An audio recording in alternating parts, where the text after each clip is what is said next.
ನಮಸ್ಕಾರ ವೀಕ್ಷಕರೇ, labours power Kannada ನ್ಯೂಸ್ಗೆ ಸ್ವಾಗತ. ನಾನು ವಿಜಯಲಕ್ಷ್ಮಿ.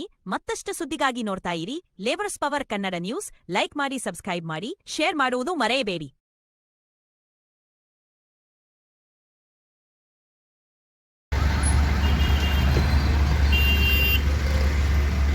ನೋಡಿ, ವಿಜಯಪುರ ಶಹರದ ಬಾಗಲಕೋಟ್ ರಸ್ತೆಯ ಹಣೆಬರ ವಜ್ರ ಹನುಮಾನ್ ರೈಲ್ವೆ ಕ್ರಾಸಿಂಗ್ ಪರಿಸ್ಥಿತಿ.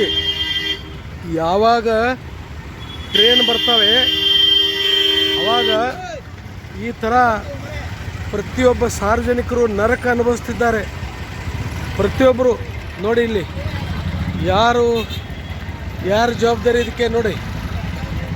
ಸಾರ್ವಜನಿಕರು ಬೇಗ ಹೋಗ್ಬೇಕಂತೇಳಿ ರಸ್ತೆ ಬಿಟ್ಟು ಹೋಗ್ಬಿಡ್ತಾರೆ, ಅಡ್ಡಾಡಲಿಕ್ಕೆ ಬರಲಾರ್ದಂಗೆ. ಈ ಥರದ್ದು ವ್ಯವಸ್ಥೆ ನೋಡಿ. ಮಾನ್ಯ SP ಸಾಹೇಬ್ರೆ ನೋಡಿ, ಇಲ್ಲಿ ಪೊಲೀಸ್ ಪ್ರೊಟೆಕ್ಷನ್ ಇಲ್ಲ ನೋಡಿ. ಸಾರ್ವಜನಿಕರ ಪರಿಸ್ಥಿತಿ. ನಮ್ಮ MP ಸಾಹೇಬರು ಬಿಜಾಪುರದಲ್ಲಿ ಇದ್ದು ಇಲ್ಲದಂತೆ ಇರ್ತಾರೆ. ಜಿಲ್ಲಾ ಉಸ್ತುವಾರಿ ಸಚಿವರಂತೂ ಅವರು ಬಬಲೇಶ್ವರ ಮತಕ್ಷೇತ್ರಕ್ಕೆ ಮಾತ್ರ ಸೀಮಿತಿದ್ದಾರೆ. ಆಮೇಲೆ ನಗರ ಶಾಸಕರಂತೂ ಹಿಂದೂ ಮುಸ್ಲಿಂ ಅಂತೇಳಿ ಇಲ್ಲಿ ಬಿಜಾಪುರ ನಗರದಲ್ಲಿ ಸಾಕಷ್ಟು ಅಭಿವೃದ್ಧಿ ಕೆಲಸ ಬಿಟ್ಟು ಬೇರೆ ಊರು ತಿರುಗಾಡಿ ತಮ್ಮ ಬ್ಯಾಳಿ ಬೇಯಿಸ್ಕೊಳ್ಳೋ ಸಲುವಾಗಿ ಹಿಂದೂ ಮುಸ್ಲಿಂ ಅಂತ ವಿಷ ಬೀಜ ಬಿತ್ಕೋತ ಅವ್ರು ನಡೆದಿದ್ದಾರೆ. ಯಾರನ್ನ ಕೇಳಬೇಕು? ಸಾರ್ವಜನಿಕರು ಯಾರನ್ನ ಕೇಳಬೇಕು? ಜಿಲ್ಲಾಧಿಕಾರಿಗಳೇ. ತಾವಂತೂ ಪ್ರತಿಯೊಬ್ಬ MLA ಮಿನಿಸ್ಟರ್ ದಲ್ಲಾಳಿಗಳಾಗಿ ನೀವು ಕೆಲಸ ಮಾಡೋದು. ಯಾರನ್ನ ಕೇಳಬೇಕು? ಸಾರ್ವಜನಿಕರು. ಇದೇನು ಫ್ಲೈವರ್ ಆಗ್ಬಾರ್ದ್ರಿ? ಹಾಂ ರೀ, ಅಲ್ಲಿ ವಿರೋಧ ಸಿಕ್ಕೊಂಡ್ಬಿಟ್ರನ್ರಿ. ಈಗ ನೋಡ್ರಿ ಯಾವ ಟೈಪ್ ಪರಿಸ್ಥಿತಿ ನೋಡ್ರಿ ಸರ್. ಇದು ಫ್ಲೈವರ್ ಆಗ್ಬಾರ್ದ್ರಿ? ಫ್ಲೈವರ್ ಆಗ್ಬೋದು ನೋಡ್ರಿ. ಇದು ಇಂಥ ನರಕ ಅನುಭವಿಸೋದು ನೋಡಿ. ಯಾವಾಗ ಟ್ರೈನ್ ಬರ್ತದೆ, ಪ್ರತಿಯೊಬ್ಬರ ದಿವಸ ಟ್ರೈನ್ ಬರೋ ದಿವಸ ಯಾವಾಗ ಟ್ರೈನ್ ಬರ್ತದೆ ಈ ಪ್ರಕಾರ ಸಾರ್ವಜನಿಕರು ಸಾಯ್ತಾ ಇದ್ದಾರೆ. ನಿಮ್ಮಲ್ಲಿ ಯಾರು ಮನುಷ್ಯತ್ವ, ಮಾನವೀಯತೆ, ಜನಪ್ರತಿನಿಧಿಗಳು ಇದ್ದವರಲ್ಲಿ ಒಬ್ಬರಲ್ಲಿ ಇಲ್ಲ. ಬರೀ ತಾವು ಶ್ರೀಮಂತರಾಗೋದು, ಇಡೀ ಲೂಟಿ ಹೊಡೆದು, ಇದೊಂದು ಬಿಟ್ಟು ಬೇರೆ ಏನಿಲ್ಲ ನೋಡಿ. ಸಾರ್ವಜನಿಕರು ಸಾಯ್ಬೇಕಾ ನೋಡಿ. ಇಲ್ಲಿ ಟ್ರೈನ್ ಬಂದರೆ ಏನು ಹಾಲತ್ತು? ಟ್ರೈನ್ ಬಂದರೆ ಯಾವ ಥರ ನೋಡಿ, ಯಾವ ಥರ ಪರಿಸ್ಥಿತಿ ನೋಡಿ. ನಮ್ಮ ಭಾಗದ ಜನಪ್ರತಿನಿಧಿ ಸನ್ಮಾನ್ಯ ಮುಖ್ಯಮಂತ್ರಿಗಳೇ ಯಾವ ಥರ ನೋಡಿ ಪರಿಸ್ಥಿತಿ. ಇಲ್ಲಿ ಸರ್ಕಾರಿ ವೈದ್ಯಕೀಯ ಕಾಲೇಜ್ ಮಾಡಬೇಕು ಅಂಥೇಳಿ 3-4 ತಿಂಗಳಾದ್ರೂ ನಾವಲ್ಲಿ ಧರಣಿ ಕುಳಿತಿದ್ದೀವಿ. ನಮಗೆ ಆ ಹೋರಾಟನ ಹತ್ತಿಕ್ಕೂ ಸಲುವಾಗಿಯೂ ಅಡ್ಡ ಮಾರ್ಗ ಹಿಡಿದು ಜೈಲಿಗಟ್ಟಿ FIR ಮಾಡಿದ್ದಾರೆ. ತಮ್ಮ ಸ್ವಾರ್ಥಕ್ಕಾಗಿ ಜನಪ್ರತಿನಿಧಿಗಳಾಗಿ ಇಡೀ ದೇಶದ ಪ್ರಾಮಾಣಿಕ ವ್ಯವಸ್ಥೆನ ಹಾಳು ಮಾಡ್ತಾ ಇದ್ದಾರೆ ನೋಡಿ. ಈ ಥರ ದಿನಾಲೂ ನರಕ ಅನುಭವಿಸ್ತಾ ಇದ್ದಾರೆ ಸಾರ್ವಜನಿಕರು. ಪಾಪ ಏನು ಮಾಡ್ಬೇಕು ಇವ್ರು ನೋಡಿ. ಟ್ರೈನ್ ಇವರು ಗೇಟ್ ಹಾಕೋರು ನಮಗೆ ನೌಕರಿನೇ ಬೇಡಾಗಿದ್ರಿ, ನಮಗೆ ಏನು ಪರಿಸ್ಥಿತಿ ಅಂತೂ ಮೇಳಿಲ್ಲತ್ತ ಅವ್ರು ಹೇಳ್ತಾರೆ. ದಿನಾಲೂ ಅವ್ರಿಗೆ ಬೇಯ್ದು ಸಾರ್ವಜನಿಕರು ನೋಡಿ. ಪೂರ ಟೋಟಲ್ ಟ್ರಾಫಿಕ್ ಜಾಮ್ ನೋಡಿರಿ. ಟ್ರೈನ್ ಬಂದರೆ ಅಪಘಾತ ತಪ್ಪಿದ್ದಲ್ಲ. ಯಾವಾಗ ಟ್ರೈನ್ ಬರ್ತವೆ ಈ ಥರ ಪ್ರತಿಯೊಬ್ಬರು ಸಾರ್ವಜನಿಕರು ದಿನಾಲೂ 40-50 ಟ್ರೈನ್ ಹೋಗ್ತವೆ. ಇಲ್ಲಿ ವಜ್ರ ಹನುಮಾನ್ ರೈಲ್ವೆ ಕ್ರಾಸಿಂಗ್ 2-3 ವರ್ಷ ಫ್ಲೈಓವರ್ ಮಾಡಬೇಕು. ಇಲ್ಲಿ ಸಾರ್ವಜನಿಕರು ಅನ್ಯಾಯಕ್ಕೆ ಒಳಗಾಗ್ತಾ ಇದ್ದಾರೆ. ಭಯಂಕರ ಮೋಸ ಹೋಗ್ತಾ ಇದ್ದಾರೆ. ಈ ಥರ ಅನಾಹುತ ಆಗ್ತಾ ಇದೆ.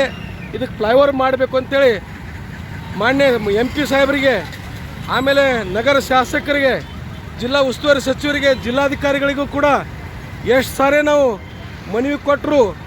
ಅವ್ರೇನು ಅದಾರೋ, ಏನು ಬಿಜಾಪುರದಲ್ಲಿ ಇಲ್ಲೋ, ಅಥವಾ ಏನು ಬರೆಯತ್ತಾವ ಯಾಕರೆ ಜನಪ್ರತಿನಿಧಿಗಳು ಹಾಕಾರೋ ಅದು ಗೊತ್ತಾಗಲತ್ತಿಲ್ಲ. ಸಾರ್ವಜನಿಕರ ಸೇವೆ ಮಾಡ್ಲಿಕ್ಕೆ ಜನಪ್ರತಿನಿಧಿಗಳು ಆಗೋದು ಬಿಟ್ಟು ಅವರು ಯಾಕೆ ಜನಪ್ರತಿನಿಧಿ ಆಗ್ತಾ ಇದ್ದಾರೆ ಗೊತ್ತಾಗ್ತಾ ಇಲ್ಲ. ಬೇರೆ ಸಿಟಿ ಒಳಗೆ ಸಾಕಷ್ಟು ಡೆವಲಪ್ ಮಾಡ್ತಾ ಇದ್ದಾರೆ. ಆ ಕಡೆಯಿಂದ ಜನಪ್ರತಿನಿಧಿ ಇದ್ದಾರೆ, ಇಲ್ಲ ಅನ್ನೋದಿಲ್ಲ. ಅವರು ತಮ್ಮ ಊರು ಸುಧಾರಣೆ ಸಲುವಾಗಿ ಎಷ್ಟು ಪ್ರಾಮಾಣಿಕ ಪ್ರಯತ್ನ ಮಾಡ್ತಾ ಇರ್ತಾರೆ.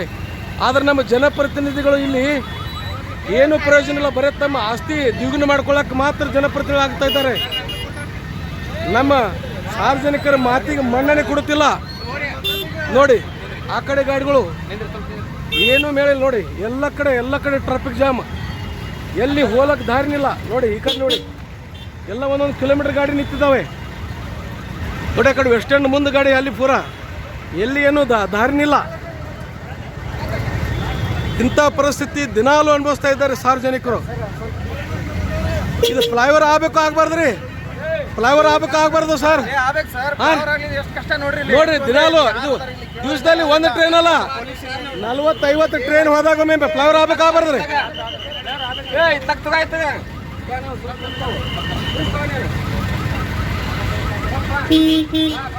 ಸರ್ ಫ್ಲೈಓವರ್ ಆಗ್ಬಾರ್ದು, ಫ್ಲೈಓವರ್ ಆಗ್ಬಾರ್ದು.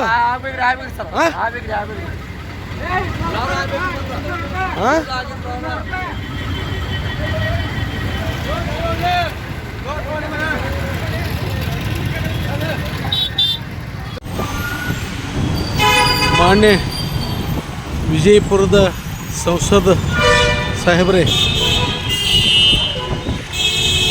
ನಾವು ಬಾಲಕೋಟ್ ರಸ್ತೆ ವಜ್ರ ಹನುಮಾನ್ ರೈಲ್ವೆ ಕ್ರಾಸಿಂಗ್ ಫ್ಲೈಓವರ್ ಮಾಡಬೇಕು ಅಂಥೇಳಿ ತಮ್ಮಲ್ಲಿ 2-3 ವರ್ಷದಿಂದ ಮನವಿ ಮಾಡುತ್ತಾ ಬರುತ್ತಿದ್ದು, ಕರ್ನಾಟಕ ರಕ್ಷಣಾ ವೇದಿಕೆ ಸ್ವಾಭಿಮಾನಿ ಸೈನ್ಯದಿಂದ ಬಾಗಲಕೋಟ ಏನು ರಸ್ತೆ ರಿಂಗ್ ರೋಡ್ಗೆ ಜುಮ್ನಾಡ್ ರೋಡ್ ಬಂದು ನಿಂತಿದೆ, ಅಲ್ಲಿಂದ ರೈಲ್ವೆ ಕ್ರಾಸಿಂಗ ಹಿಂಗೆ ಸಿಂಗಲ್ ಕಾಲಮ್ಗಳು ಹಾಕ್ಕೊಂಡು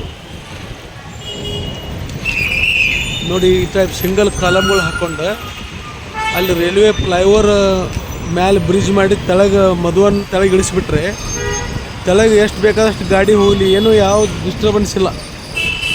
ಈ ಥರ ಪ್ರತಿಯೊಬ್ಬರು ತೆಳಗೆ ಎಷ್ಟೇ ಗಾಡಿ ವಾಹನ ಏನು ಬೇಕಾದ್ರೆ ಹೋದ್ರೂ ಮ್ಯಾಲೆ ಫ್ಲೈಓವರ್ ಮುಖಾಂತರ ಹೋಗಿ ತೆಳಗೆ ಇಳಿಸ್ಲಿಕ್ಕೆ ಏನು ತೊಂದರೆ ಇಲ್ಲ. ಈ ಪ್ರಕಾರ ನಾವು ಮಾಡಲಿಕ್ಕೆ ತಮಗೆ ಮನವಿ ಮಾಡ್ಕೊಳ್ತೀವಿ. ಎಷ್ಟೊತ್ತಿದ್ರು ಈ ಪ್ರಕಾರ ಆಗ್ಬೇಕು ಕೆಲಸ. ಅದು ನೋಡಿ ಇಲ್ಲಿ ನಾವು ಹುಬ್ಬಳ್ಳಿ ಚೆನ್ನಮ್ಮ ಸರ್ಕಲ್ದಲ್ಲಿ ಈ ಥರ ಸಿಂಗಲ್ ಕಾಲಮ್ ತೆಳಗೇನು ತೊಂದರೆ ಇಲ್ಲ, ತೆಳಗೆ ಎಷ್ಟು ಬೇಕಾದ್ರೆ ಹೋಗ್ಲಿಕ್ಕೆ ಬರ್ಲಿಕ್ಕೆ ಮಾಡ್ಬೋದು. ಈ ಕೆಲಸ ಅಲ್ಲಿ ಬಿಜಾಪುರ ಏನು ಬಾಲ್ಕೋಟ್ ಕ್ರಾಸಿಂಗ್ ಫ್ಲೈಓವರ್ ಆಗಬೇಕು. ಈ ಪ್ರಕಾರ ಅಲ್ಲಿ ಮಧುವನ್ನು ತೆಳಗಿಳಿಸ್ಬಿಟ್ರೆ ಯಾರಿಗೂ ತೊಂದರೆ ಇಲ್ಲ. ಮ್ಯಾಲಿನ ಮೇಲೆ ಹೋಗಾರ ಆ ಕಡೆ ಗಾಂಧಿ ಚೌಕ್ ಕಡೆ ತೆಳಗೆ ಯಾರಿಗೂ ಡಿಸ್ಟರ್ಬೆನ್ಸ್ ಇಲ್ಲ. ಈ ಥರ ಯೋಜನೆ ಹಾಕೋಬೇಕಂತೇಳಿ ತಮ್ಮಲ್ಲಿ ನಾವು ಮನವಿ ಮಾಡ್ಕೊಳ್ತಾ ಇದ್ದೀವಿ.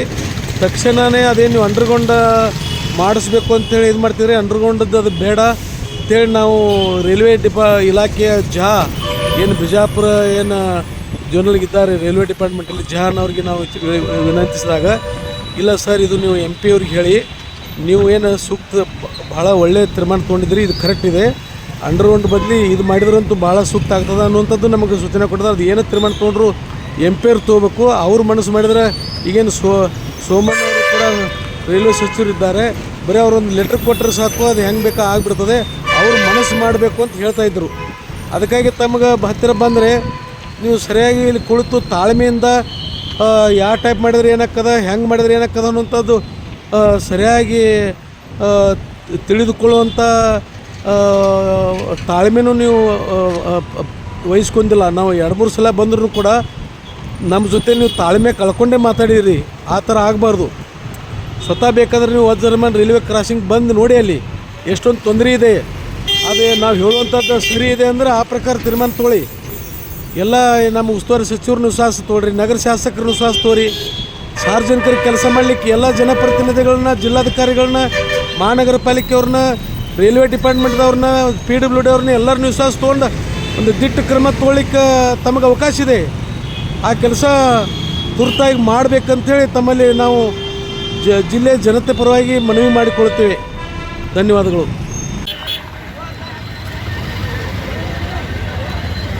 ನೋಡಿ ಟ್ರಾಫಿಕ್ ಜಾಮ್, ಸಾರ್ವಜನಿಕರು ಬೇಗ ಹೋಗಬೇಕು ಅನ್ನೋವಂಥ ಒಂದು ವಿಚಾರ ಇಟ್ಕೊಂಡು ಹೇಗೆ ಬೇಕಾದಂಗೆ ಹಂಗೆ ರಸ್ತೆ ಒಳಗೆ ಬಂದುಬಿಡ್ತಾರೆ. ಬಂದು ಎಲ್ಲ ಅಡ್ಡಗಟ್ಟಿ ನೋಡಿ, ಇಲ್ಲಿ ಬಸ್ ಬಂತು, ಅವೆಲ್ಲ ಬಸ್ಸು ಖಲಾಸ್, ಏನೂ ಮಾಡ್ಲಿಕ್ಕೆ ಸಾಧ್ಯ ಇಲ್ಲ. ಮತ್ತು ಈ ಟ್ರೈನ್ ಬರ್ತದೆ, ಇದರಲ್ಲಿ ಟ್ರೈನ್ ಬಂತು ಅಂದ್ರೆ ಅಲ್ಲಿ ಜಾಮ್, ಏನೂ ಮಾಡ್ಲಿಕ್ಕೆ ಸಾಧ್ಯ ಇಲ್ಲ. ಟ್ರ್ಯಾಕ್ ಮೇಲೆ ಗಾಡಿಗಳು ನಿಂತ್ಬಿಟ್ಟಿದ್ದಾವೆ, ರೈಲ್ವೆ ಕ್ರಾಸಿಂಗ್ ಮೇಲೆ ಗಾಡಿಗಳು ನಿಂತಿದ್ದಾವೆ. ಒಂದು ಅರ್ಧ ತಾಸು ಆಯ್ತು ಈಗ. ಇಂಥ ಪರಿಸ್ಥಿತಿ ದಿನಾಲೂ ಸಾರ್ವಜನಿಕರು ಅನುಭವಿಸ್ತಾ ಇದ್ದಾರೆ. ಜಿಲ್ಲಾಧಿಕಾರಿಗಳೇ ತಮ್ಮ ಸ್ವತಃ ಬಂದು ಭೇಟಿಯಾಗಿದ್ದೀವಿ ನಾವು. ಇಲ್ಲ ಫ್ಲೈಓವರ್ ಅಂಡರ್ಗ್ರೌಂಡ್ ಮಾಡ್ತಾರೆ ನೋಡಿ, ಗೇಟ್ ಹಾಕಿದ್ರು, ಟ್ರೈನ್ ಬರ್ತಾ ಇದೆ, ಗೇಟ್ ಹಾಕ್ತಾ ಇದ್ದಾರೆ ನೋಡಿ. ಮಾನ್ಯ ಜಿಲ್ಲಾಧಿಕಾರಿಗಳೇ, ನಗರ ಶಾಸಕರೇ, ಮಾನ್ಯ ರಮೇಶ್ ಜಿಗಜಿಣಗಿ MP ಸಾಹೇಬ್ರೆ, ಜಿಲ್ಲಾ ಉಸ್ತುವಾರಿ ಸಾಹೇಬ್ರೆ, ನಿಮಗೆಲ್ಲ ಸಾರ್ವಜನಿಕರು ಮತ ಹಾಕಿ ಆರಿಸಿ ತಂದಿದ್ದು ಮೂರ್ಖರು. ನಿಮ್ಮಂಥವ್ರಿಗೆ ಆರಿಸಿದವರು ಪ್ರಯೋಜನ ಇಲ್ಲ. ನೀವೆಲ್ಲ ನಿಮಗೆ ಯೋಗ್ಯತೆ ಇಲ್ಲ, ನಿಮ್ಮಲ್ಲಿ ಜನಪ್ರತಿನಿಧಿ ಆಗುವಂಥ ಯೋಗ್ಯತೆ ಇಲ್ಲ ನಿಮ್ಮಲ್ಲಿ ಯಾರಲ್ಲಿನೂ. ನೋಡಿ ಗೇಟ್ ಹಾಕಿದ್ರು, ಮತ್ತೆಲ್ಲ ಗಾಡಿಯಲ್ಲಿ ನಿಂತು ನೋಡಿ ಏನು ಮಾಡ್ಬೇಕು ಹೇಳಿ. ಆ ಕಡೆ ಗಾಡಿ ಅಲ್ಲೇ ನಿಂತು, ಈ ಕಡೆ ಗಾಡಿ ಇಲ್ಲೇ ನಿಂತು ರೀ ನೋಡಿ.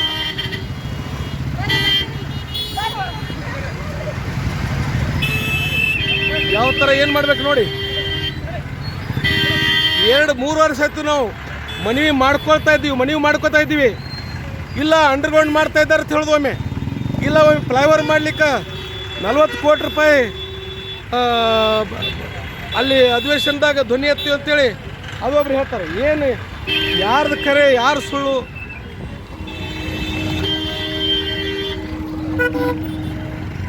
ತಕ್ಷಣ ಎಲ್ಲ ಕಾಮಗಾರಿ ಬಿಟ್ಟು ಮೊದಲು ಈ ಕೆಲಸ ಫ್ಲೈಓವರ್ ಕೆಲಸ ಮಾಡಲಿಕ್ಕೆ ಪ್ರಾಮಾಣಿಕ ಪ್ರಯತ್ನ ಪಡಬೇಕು. ನೋಡಿ ಇಲ್ಲಿ ಏನು ಮಾಡಬೇಕು ನೋಡಿ, ಯಾವ ಥರ ನರಕ ಅನುಭವಿಸ್ತಾ ಇದ್ದಾರೆ ಸಾರ್ವಜನಿಕರು. ನರಕ ಅನುಭವಿಸೋದು ತಪ್ಪಿಸ್ಬೇಕಂದ್ರೆ